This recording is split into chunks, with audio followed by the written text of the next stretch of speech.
We are Steve and Jill. Together, we've been buying and reselling land since the 90s. Our data-centric approach leaves our buyers asking, how can you sell it so cheap? Here on the Land Academy Show, We answer that and more. Steve and Jill here. hello. Welcome to the Land Academy Show, entertaining land investment talk. I'm Steve and Jack Butella. And I'm Jill DeWitt, broadcasting from the sweet Valley of the Sun. Today, Jill and I talk about the real estate business niches that are inside land niches. Niches inside a niche. Niches inside of niches? That is cool. the most popular question in Discord right now. Is it really? It falls. It's not phrased like this, but They don't know they're asking it. Yeah, everybody wants a secret path for some reason. That's interesting. And so, go ahead. I just think I didn't know people were talking about this. I just know that we talk about this. Mm-hmm. And we naturally fall into this, which is good. This is all good, positive stuff. Why are you laughing at me? I'm not laughing. I'm just smiling in the camera because this is a good topic. It is. Hey, you know what's kind of funny? Why are you laughing at me? Yeah, totally. Why are you having a good time? Well, you're laughing at me. It's just like, not that you don't laugh at me, and that's okay. I laugh at me. That's totally fine. Speaking of laughing at each other, you know what's so great? I woke up today thinking about, I think the next time we go out in the RV in a couple weeks, we might start running into some colder weather and maybe snow. And I'm like, that makes me happy. I love when we're outdoors camping and we're around a fire because we need a fire.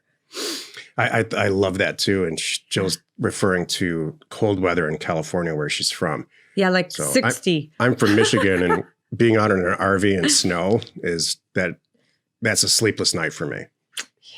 I kind of love it. Remember one time we had to come back, whatever day we had to come back. Because of my responsibility as a man. I know. It was April. It was April this year. We had to come home and I was like, man, we missed the snow. Darn it. Mm-hmm. It was like one day, if we'd stayed one more day and wherever we were, we would have got snow. And I was very sad. And you're like, thank God. Yes. Once in a while, it's fine if it's a light California kind of thing, but 10 degrees below in an RV is not going to, no one's happy. No, I'm not doing that. Okay. No, we're talking a comfy 40 with snow on the ground. Just over freezing. Yeah. 40 for the night and 70 during the day. Yeah, something like that. That's California winter. There we go. Yeah, in the mountains. That's true. As if we even remember what the topic is. Before we get into it, let's take a question posted by one of our members on the landinvestors.com online community. It's free.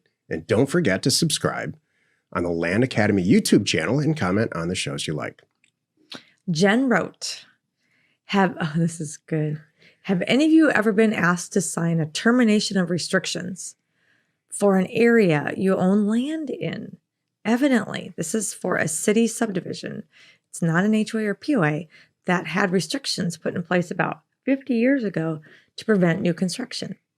If they get enough signatures, they can terminate those restrictions and build new housing.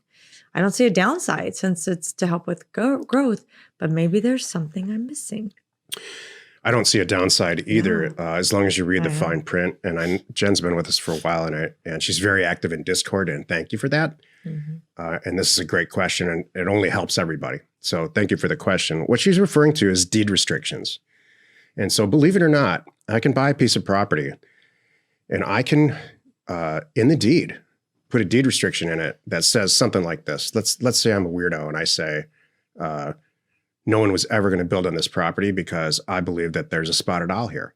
Mm-hmm. And that's it. And then I conveyed, and it's in there, and it's in the deed. And I convey the document to Jill, and she's hosed forever. She can't change those deed restrictions. Hosed. Because I said, is that an 80s word?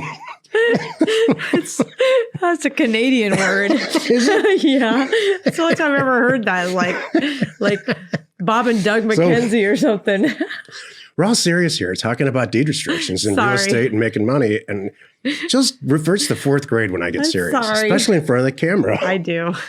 Why? Is it just too serious? It's just how I get through the day. Let me have that. I mean, what would we do if there was just one of us sitting here? Could you imagine? It would be Fourth Grade Real Estate by Jill. That's the name of her show. And it would be, Ferris Bueller's Ferris Bueller's history teacher by Steve. Yes, that's very true. Neither one of them would have listeners. Hey, Neither show. Are you sure? We should try that. I think I would do pretty well. No one would get anything done, but we'd have a good time.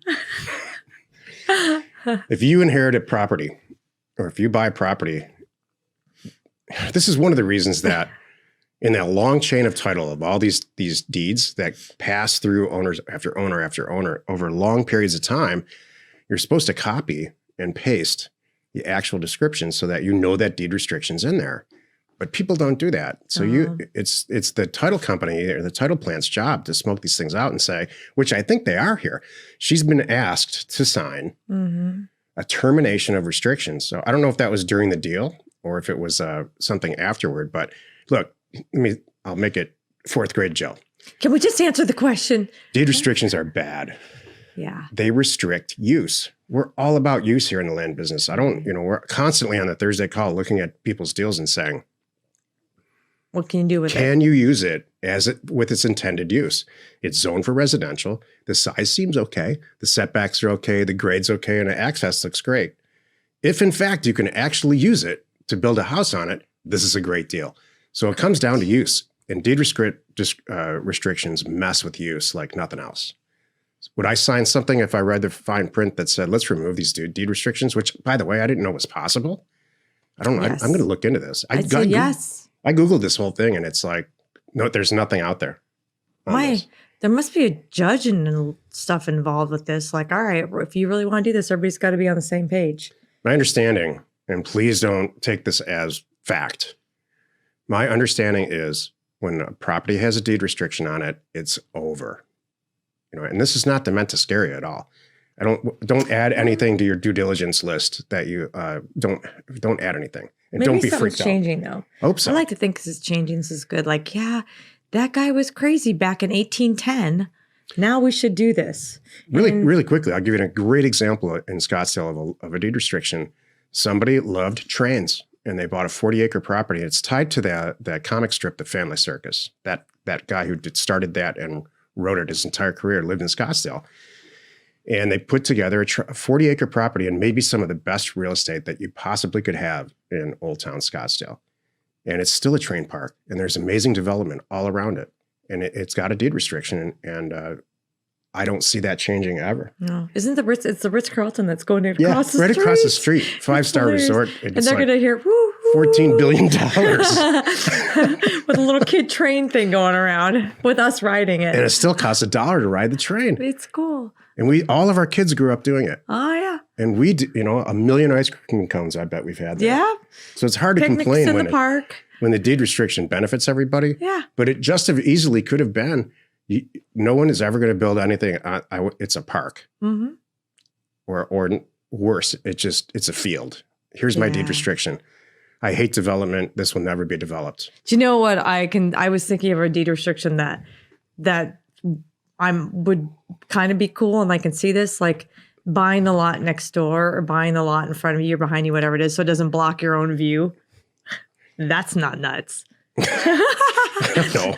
I mean, I don't, or just so you own it. You don't have to restrict it. I don't know. Just own the lot and don't build on it.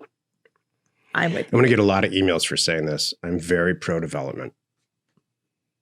And I think that things that stop that, and within reason, like traffic, like Los Angeles traffic or dramatic lack of water, I understand lack of development because of that. But I do think that responsible development, I'm all for it.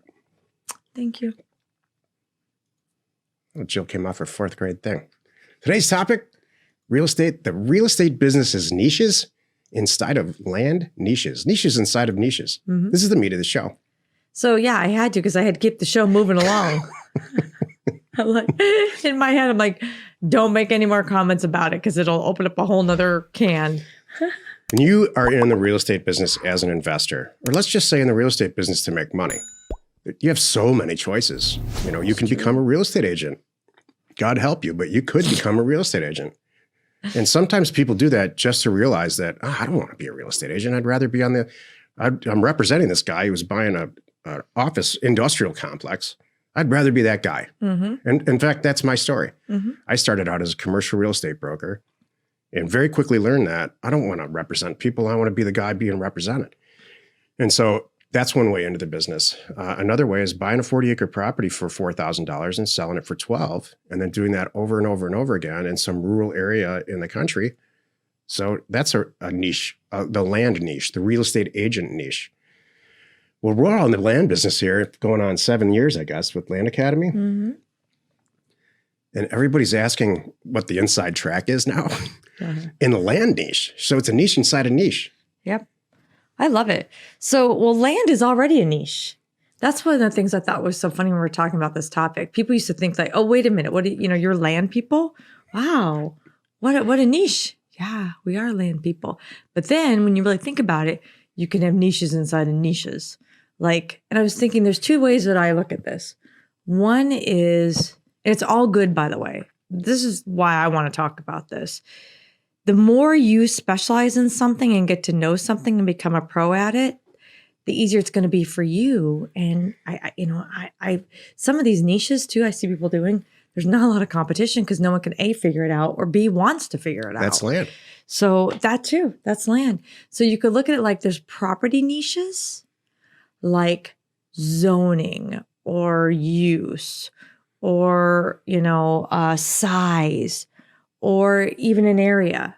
So those are some niches. Like maybe you're the Northeast pro, anything over 20 acres in the Northeast part of the country. That's your niche. That's all you do, and you do it well, and you know all these things about it, and you have a buyer's market that you've collected over the years.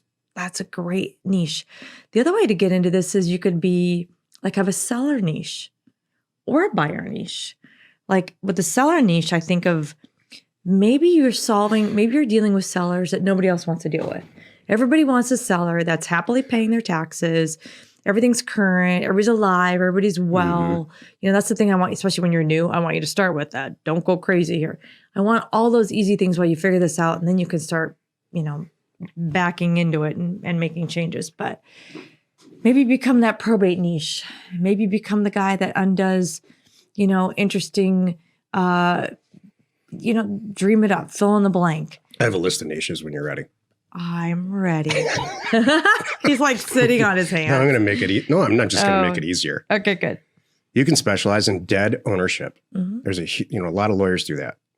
But somebody dies, they own a property, they die with a will. Their kids automatically assume, oh, I got dad's land over there. That's not the case at all. You have to go through all kinds of stuff. But if the guy died with the joint tenants with his kids, then they do own the land. So there's these legal niches. That's a good one. A lot of money to be made there. Lack of access property, massive niche. If you are specialized, and there are people that do this, I don't know of one yet in our group, but I'm waiting. There are local people who specialize in buying so-called landlocked property or accessless property, and then they go figure it out legally. This is all legal mm-hmm. niches. They go figure it out. They get to the owners. They put a plate of brownies on their neighbor's porch for 18 days straight until they sit down and say, yeah, I need access to this property. And it's not going to affect you at all. And so there's a lot of niches you can do within the land business. But my favorite is this: special use property. When you look at all the types of rural land or land in, let's say a small rural towns are becoming really, really popular with the COVID stay at home and the prevalence of working at home on the internet. And you'll find that they're pre-zoned. And so you'll find in a lot of cases in rural towns, areas where they allow and encourage mobile homes to be owned on that land. So it's mobile home land or light industrial land that to be future, or commercial property in a small little town that's kind of defunct. There's some boards in the buildings. There's huge opportunity there. So special use property, special use land specifically, inside of the Land Academy, what we teach there, Jill and I, that's my favorite right now. Mm-hmm. We buy tons and tons of mobile home designated property all over the southern part of the country, east mm-hmm. and west. Isn't that funny? I'm just thinking now it's not going to be, oh, you're a land guy. Now it's going to be like, all right, what kind of a land guy? Yeah. That's kind of cool. That's where we should all go. I could talk about this for a long time. Special use property is, I don't think that you should do this if you're new. Forget it. That's You what I should said. follow the land academy. Do the 5 A's and don't veer from that. And then this will happen. You're regularly making more than 6 digits a year buying and selling land, and you have either quit your job or you're about to quit it, and you can support yourself and your family. Continue to do that. This is my dad recommendation. Mm-hmm. Continue to do that. Don't change a thing, and add another potential business line of revenue over here. Keep the bread and butter going, and add a specific use type thing that you might work. And you might have to go through 2 or 3 of them before you find the one that works for you. Mm-hmm. Just like men. Yeah. You might have to go through 2 or 3 of them. You might have to you go find through one that works for 2 you. or 3 kids until you get the right one. No, I like men. Thank you. I'm keeping all the kids. Happy you could join us today. 5 days a week, you can find us right here on the Land Academy Show. Tomorrow, the episode on the Land Academy Show is called When to Do Your Own Work. You are not alone in your real estate ambition. It sounds like cheating off of somebody else's test paper. Boy, that's not what it is at all. Here's what the concept came for this show tomorrow. There are supervisors. We are renovating a house that we live in. And it's not a heavy renovation. I would call it serious decorating. We're not moving walls or changing plumbing or electricity or anything. We're just changing cabinets out and countertops and putting new floors in. It's gotten to the point, and I'll get into great detail about this and how it affects your land business, that no one really wants to do any work. They'll walk around with a clipboard, take a look at some stuff and say, yeah, that's great. Paycheck, that's please. wrong. That is wrong. That does look bad. Wow. Geez, thanks for calling. So what are you going to do about it? How about you put some knee pads on and fix it? We'll talk about that tomorrow. Oh my God. This is going to be, I'm going to put a sign on the front door. No entry allowed without knee pads.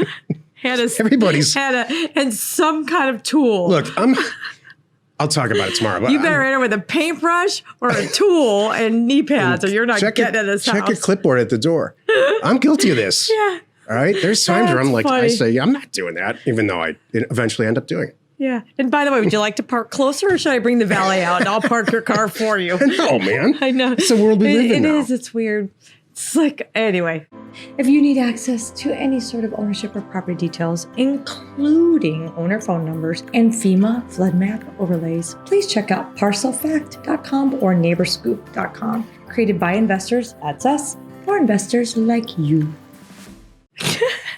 Thank you for tuning in. We hope you find our content valuable, and we appreciate your support. If you haven't already, please check out our YouTube channel and hit the subscribe button. We're Steve and Jill. Information and inspiration to buy undervalued property. We hope you find our content valuable, and we appreciate your support. If you have not already, please check out our channel and hit the subscribe button. And your comments and suggestions help us to create the content you're here for. Hitting the like button helps to support our channel's algorithm and gauge your interest for future shows.